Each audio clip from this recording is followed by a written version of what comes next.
Jeffrey Epstein itu menjijikan banget. Gue kalau ngeliat kasusnya gue ikutan merinding. Dia udah predator, penjual budak anak di bawah umur, pemeras pejabat-pejabat tinggi di dunia. Dan kasus-kasus yang kalian tahu itu dari 3 juta file yang baru dirilis, masih ada jutaan file lainnya.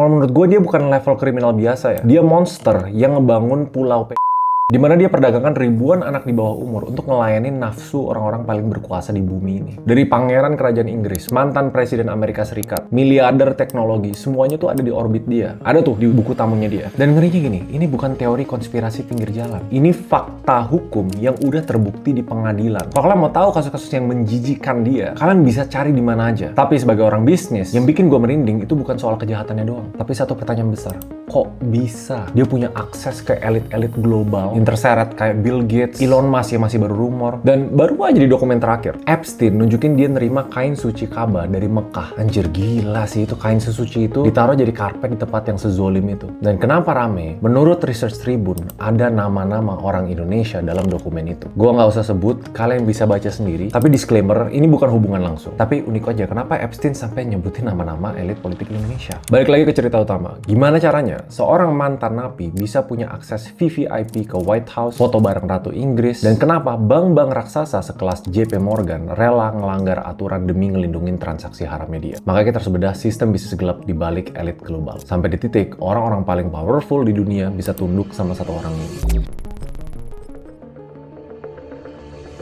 Pertama, kita harus hancurin mitosnya. Karena beberapa media nyebut Epstein itu investor jenius atau miliarder Wall Street. Agak geleng-geleng sih gue kalau dibandingin sama Warren Buffett. Bentuk aslinya dari awal karir sampai akhir adalah sebagai penipu ulung. Sejarah sebelum dia masuk ke dunia finansial, itu dia banyak track record gagalnya. Dari jadi guru dan seterusnya. Tapi media sampai punya istilah namanya failing upward. Gagal tapi kok naik. Titik pertamanya pas dia masuk ke bank investasi besar namanya Bear Stearns. Modalnya CV-nya tuh palsu, nggak lulus kuliah. Tapi ini titik awalnya. Dia jago ngomong, charming, street smart lah, pinter matematika. Makanya dari sana dia cepet naik pangkat. Tapi banyak orang kan nanya, apa itu cukup untuk bikin dia punya duit segede itu sampai Bill Gates mau kerja sama? Titik balik hidupnya dan awal mula bencana ini, itu pas dia nemu satu orang ikan paus, atau di istilah finance, whale. Nama orang itu Leslie Wexner. Kalau lu nggak tahu orangnya, lu mungkin tahu brandnya, Victoria's Secret. Nah di saat itu, Wexner itu salah satu orang terkaya di Amerika. Hubungan mereka tuh aneh banget. Somehow Epstein bisa ngelobi sampai Wexner ngasih sesuatu yang nggak common di dunia finance. Namanya power of attorney, kuasa penuh.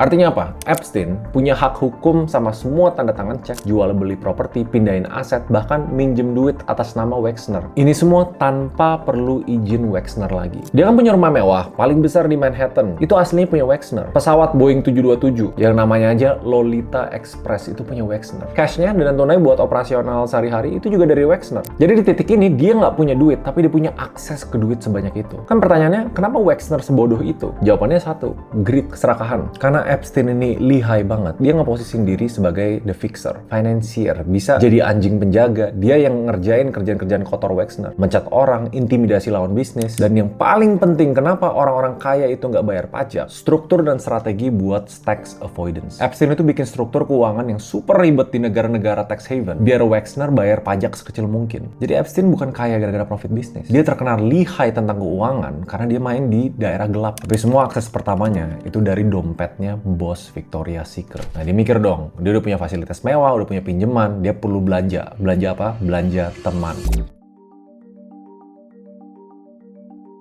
Kan ada istilah, lu punya duit, lu punya kuasa. Tapi ini nggak berlaku untuk beberapa orang. Untuk orang kayak Epstein, punya duit, punya jet, itu cuma bikin kelihatan kayak orang kaya baru. Belum cukup lah buat diterima sama Bill Gates, Stephen Hawking, atau bahkan keluarganya Clinton. Mereka orang-orang intelektual. Mereka nggak butuh duit recehnya di Epstein. Yang mereka butuh, itu validasi. Nah ini strategi Epstein yang menurut gue paling licik. Bener-bener pintu pertamanya ke semua elit global yang kalian tahu. Namanya Science as a Cover. Jadi setelah branding financier sama fixer, dia punya cap baru nih, namanya Science Philanthropist. Dia pakai duitnya buat nyumbang jutaan dolar ke Harvard, MIT, Arizona State University. Dia danain riset-riset aneh yang nggak didanain pemerintah, kayak transhumanism atau eugenik. Kenapa ini jenius? Karena saintis-saintis ini tuh selalu butuh duit riset. Epstein datang bawa cek kosong, nih 5 juta dolar. Lu lanjutin riset lu, tapi syaratnya undang gua ke konferensi lu, kenalin gua ke teman-teman lu. Ini pintu belakang yang dipakai buat deketin Bill Gates. Banyak yang nanya, kenapa Gates butuh Epstein? Padahal duit Bill Gates itu basically unlimited. Karena ternyata doi itu punya ambisi lain. Orang kaya tuh udah nggak ngejar duit lagi. Mereka mereka ngejar recognition. Yang paling tinggi di dunia sains ya, Nobel Peace Prize. Epstein dengan mulut manisnya dia janjiin ke Gates kayak gini. Gue kenal komite Nobel di Norwegia. Gue bisa ngelobiin mereka buat lo. Plus, gue bisa bikin dana amal bareng JP Morgan buat yayasan lo. Di saat itu, Bill and Melinda Gates Foundation. Somehow Bill Gates kemakan janji itu. Dia ngasih legitimasi. Ini titik pertamanya. Begitu dunia ngeliat, wah Bill Gates mau ketemu lo. Semua orang di seluruh dunia itu bakal mikir, wah si Epstein ini orang bener. Temennya aja Bill Gates. Reputasinya tercuci bersih dari predator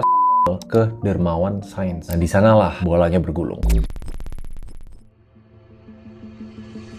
Sebenarnya udah ada listnya dan kalian bisa tanya ke AI, siapa elit global yang pernah berurusan dengan Epstein? Dia bakal bikin tuh tabelnya sama semua kejahatannya. Berdasarkan dokumen pengadilan yang udah dibuka, bukan konspirasi ya, bukan jutaan yang belum dibuka nih. Dia tuh ngecek dari saksi sama log penerbangan, namanya flight log, dari jet pribadinya dia. Ini beberapa gue sebutin. Yang pertama, Pangeran Andrew. Ini royalty loh. Perannya sebagai useful idiot. Andrew ini anggota kerajaan yang gaya hidupnya tuh boros banget dan duitnya cekak. Epstein jadi ATM berjalanan dia, bayarin utang, kasih pinjaman, dan kejahatan saksi kunci namanya Virginia Giuffre. Waktu itu 17 tahun, bersaksi di bawah sumpah bahwa dia dipaksa melayani Pangeran Andrew 3 kali. Di London, di New York, sama di pulau pribadinya. Akhirnya Andrew bayar denda jutaan pounds buat nutup kasus ini. Kedua, Bill Clinton. Perannya The Philanthropy Cover. Clinton tuh tercatat terbang naik jet pribadinya Epstein minimal 26 kali. Bilangnya sih alasan urusannya Clinton Foundation. Epstein janjiin koneksi ke donatur kayak lainnya. Kejahatannya, saksi mata ngelihat Clinton ada di pulau pribadinya Epstein, Little St. James, bareng 2 gadis muda. Clinton sih ngebantah pernah ke pulau itu, tapi flight log itu dan saksi bicara lain yang membuktikan. Dan yang gong, Presiden Amerika sekarang Donald Trump. Kalau gue bilangnya perannya sebagai the party buddy. Di tahun 90-an mereka tetanggaan di Palm Beach. Sama-sama punya ego gede soal wanita. Trump tuh pernah bilang di majalah New York, ini beneran, Epstein is a terrific guy. He likes beautiful women as much as I do, and many of them are on the younger side.